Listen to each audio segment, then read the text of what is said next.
Hello, this is Robert Rickover at Body Learning, and today my guest is Karen Kruger, who is an Alexander Technique teacher who lives and teaches in Midtown Manhattan. Karen was practiced law in New York City for 25 years before training to be an Alexander teacher, and she originally took lessons to deal with some chronic pain, and she now teaches a wide variety of students, individual lessons and small groups. And we're going to talk today a little bit about her experience becoming an Alexander teacher. Karen, welcome to the show. Thanks, Robert.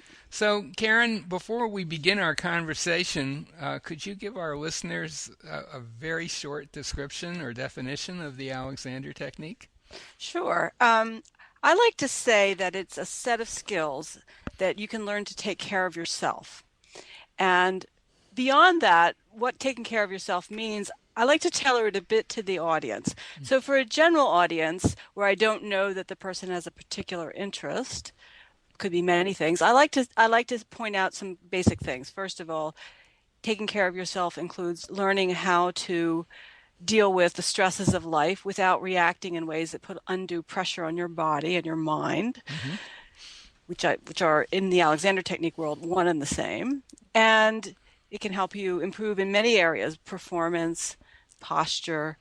Um, if you have pain, it can help alleviate pain.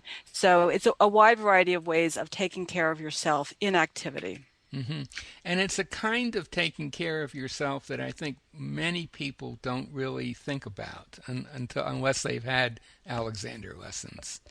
Yes, I think I would say that when people come to me with chronic pain, they often have begun to think about things in the way that I help them with.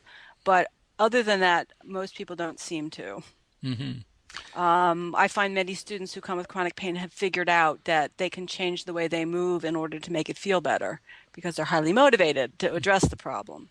But yeah, it's a different way of approaching problems, which is why I try not to get too specific when I first introduce it to people, Hmm.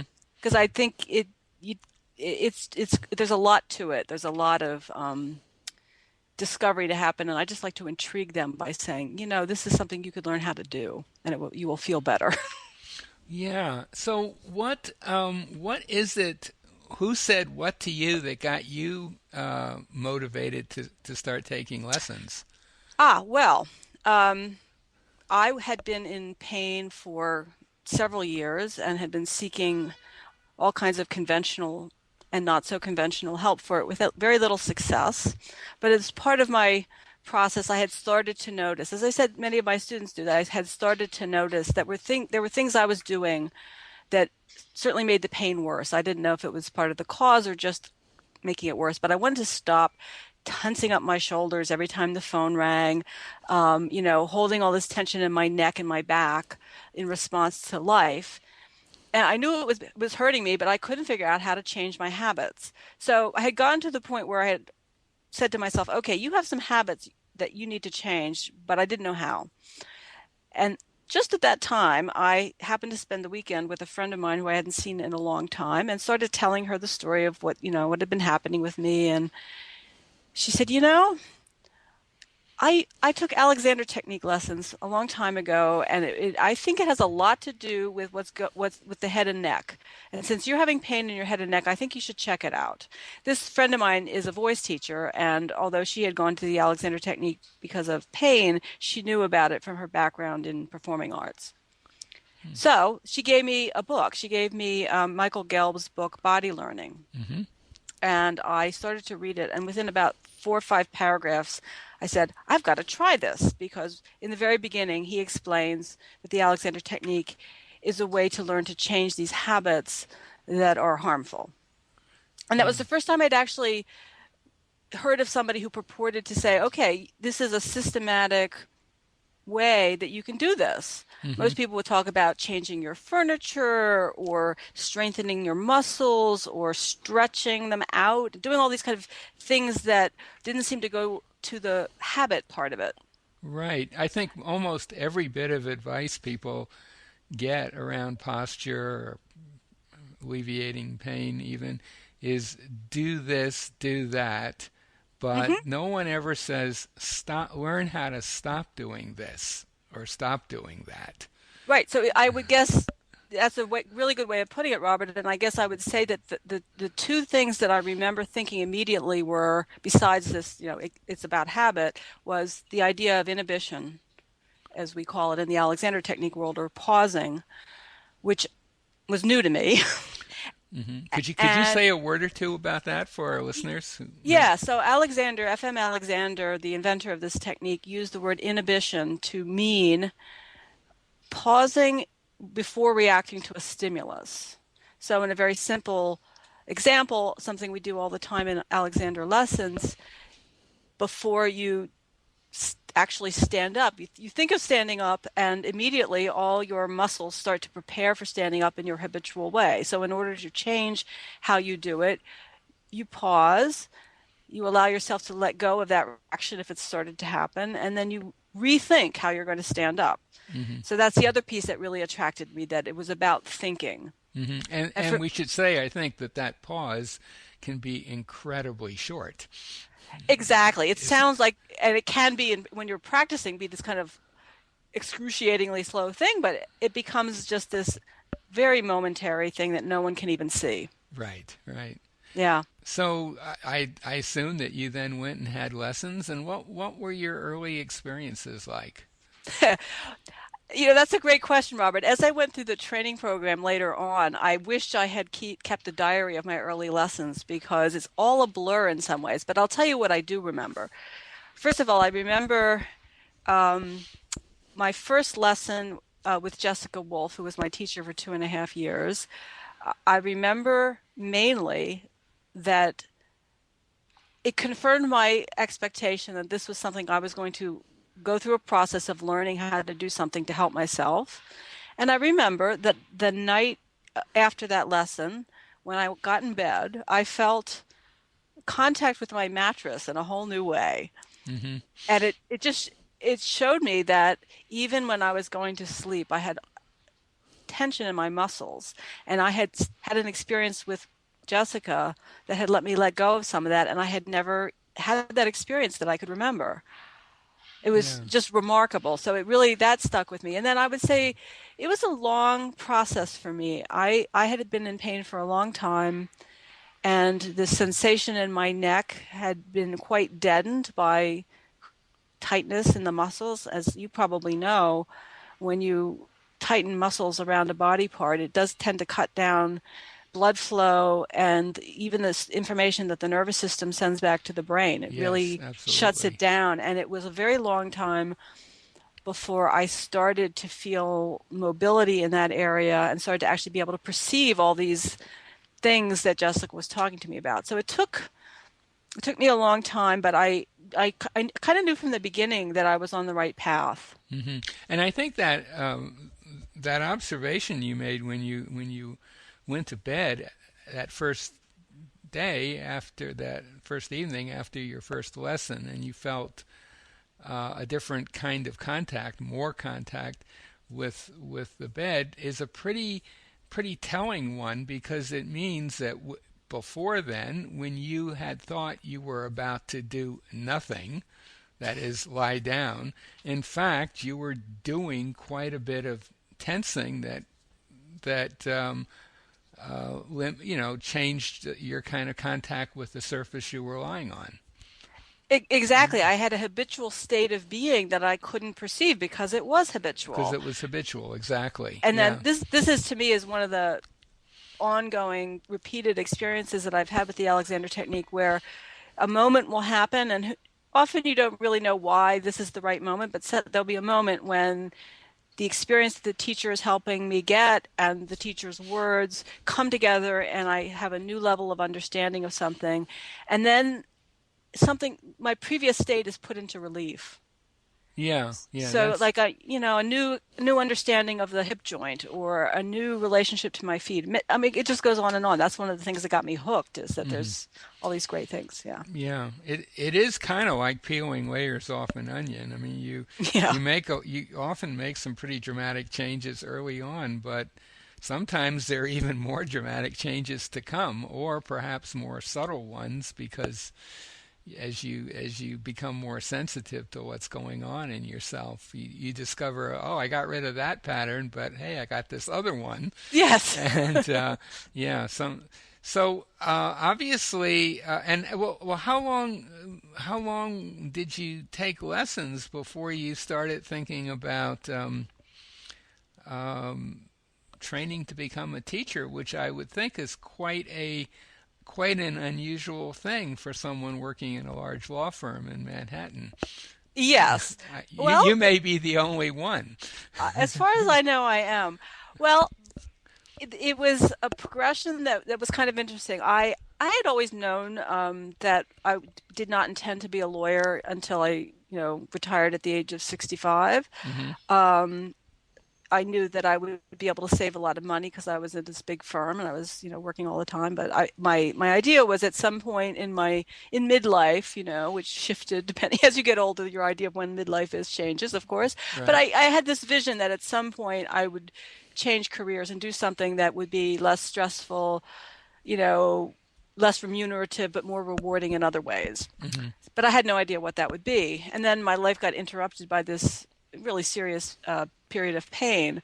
So when I started to come back to myself and come alive with Jessica's help, I didn't really have the idea that I would be an Alexander Technique teacher. But Jessica, she very subtly planted seeds with me. Hmm. She must have seen something that told her that this might be something I'd like to do because I remember coming to one of my lessons about 6 months in and she said, "Good morning, how are you? I had an idea about you last night. I think you're going to be an Alexander Technique teacher." Wow. Yeah. And that was the first time I'd even Yeah. conceived of it because I was just doing this to get past a problem. I wasn't seeing it as a lifelong pursuit really at that point. So that moment passed, and then over the course of time, she from time to time speak about her own training, or she would speak about how training is done and that kind of thing. So she gave me a picture of the training process.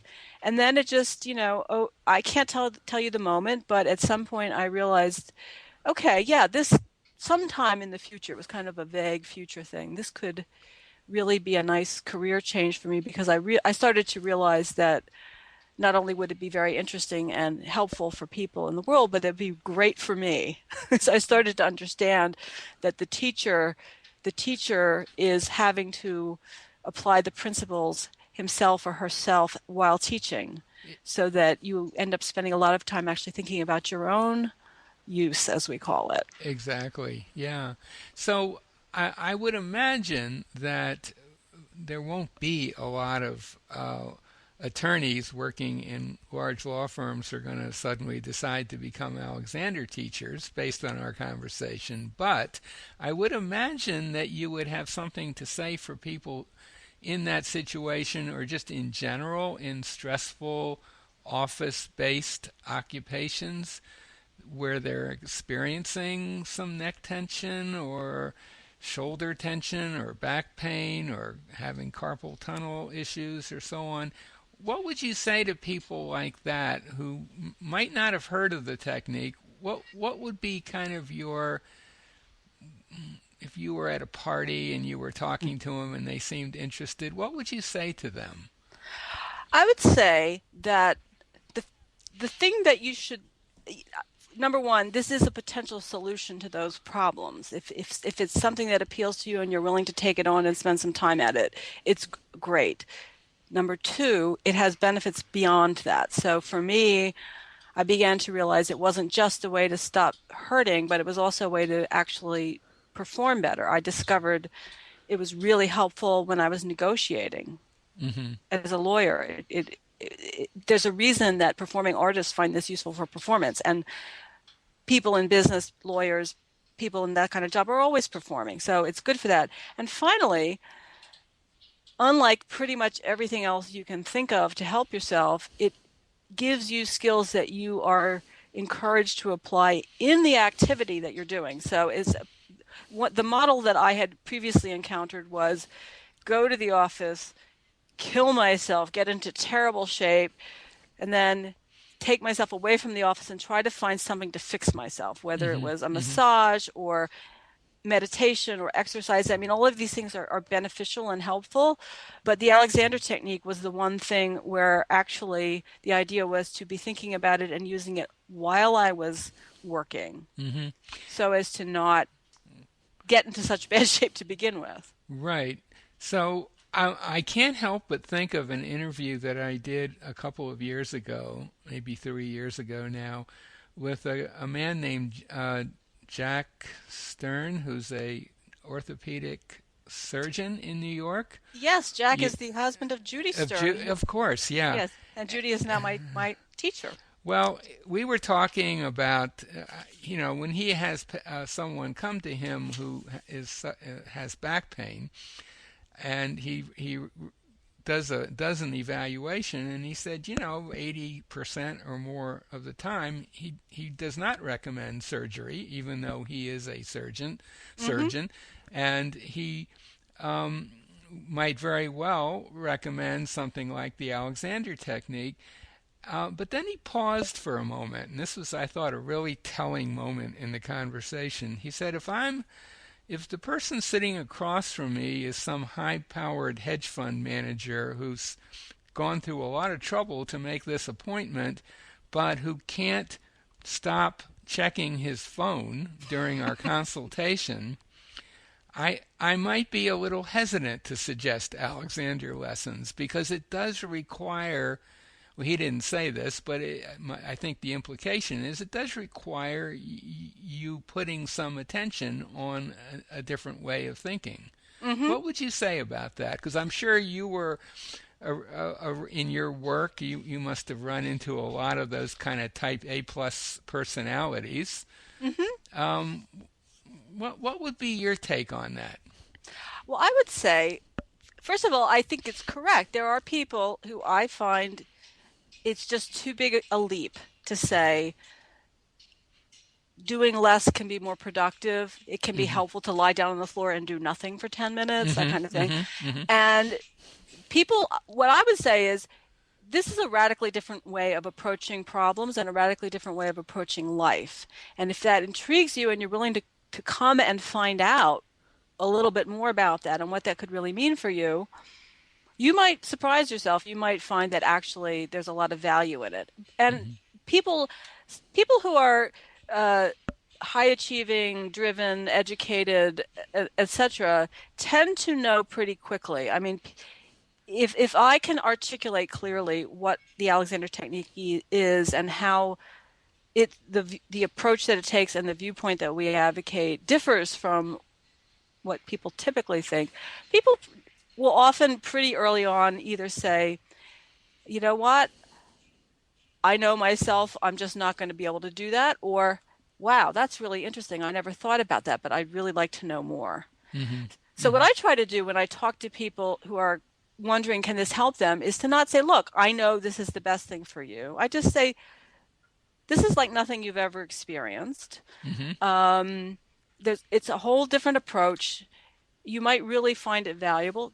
Give it a try. And it won't take a big investment of time for you to get some idea to make that decision. Yeah, I would agree. I think most people, not everyone, but most people, after maybe 2 or 3 lessons at the most, maybe four, uh, will have a pretty good sense of whether this makes sense to them, and whether, Exactly. it is mysterious until you've had some experience with it, but you don't need a lot of experience for it to be demystified, I think. I agree. And if it's mystifying, excuse me, my cat's meowing. Sorry about With that. good use, I hope. Oh, always. Yes, Yes. cats have perfect use. Yeah. Um, so it's not the ideas aren't complicated. The implementation, the application to life is not easy necessarily, Hmm. but I tell people I can tell you, in a first lesson the basic concepts of this technique, Right, and I right. can give you a beginning of the experience, and we'll see where it takes us. The other thing is, some people, I guess I agree with you about the 2 to 3 lessons. Hmm. It doesn't mean that people will achieve the results they're hoping for in 2 to 3 lessons. Oh, not necessarily. I know, No, and I know no, you didn't not mean to say that, but no. I think it bears repeating. The point is that in that period of time, you can get an idea of what this is about and whether you would like to devote more time to learning it and incorporating it into your life. And for me, I think it was probably, I don't want to scare people, but it took many months for me to feel like I could really incorporate it into my own life. On Hmm. the other hand, I've known people and some of my students and some just other people who within really a very short time they get a huge amount of relief. Exactly. Yeah, So, yeah. yeah. Well, this might be do you have something that we haven't talked about that you'd like to add? I guess the only other thing I would add is that I think for the type of people we're talking about, the biggest obstacle to them trying the Alexander technique is that it's not a guaranteed quick fix. Like, here's what you do. Like, if you go to a doctor and they say, take these pills, you take the pills and they either work or they don't.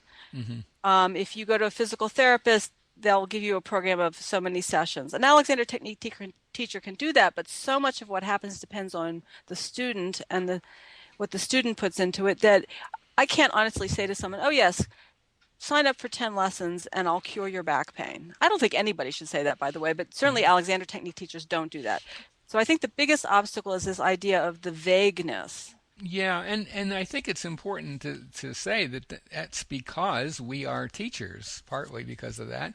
We're not therapists.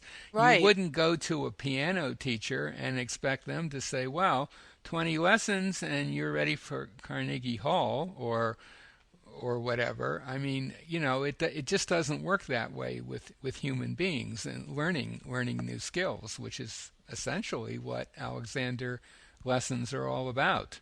Yes, and I emphasize that word skills because it's not like a segment of knowledge that you can memorize and then you have it. Hmm. And that's also important for people to appreciate going in, because it's not like someone comes in and tells you move your computer monitor to this different position and that'll solve your problem. That No, might be a yeah, step that you'd like to take, but it's not what Alexander teachers are all about. exactly. Well, Yeah. maybe this is a good point to bring our conversation to a close. Sure. So my guest today has been Karen Kruger, who's an Alexander Technique teacher in Midtown Manhattan. If anything that we've talked about intrigues you, we'll put a link to her website by the interview, and you can get hold of her. If you live elsewhere in the world, we'll put a link to a website that will enable you to find a teacher anywhere in the world, and we'll give you more information about the Alexander technique. So, Karen, thank you so much for this. Thanks for having me, Robert.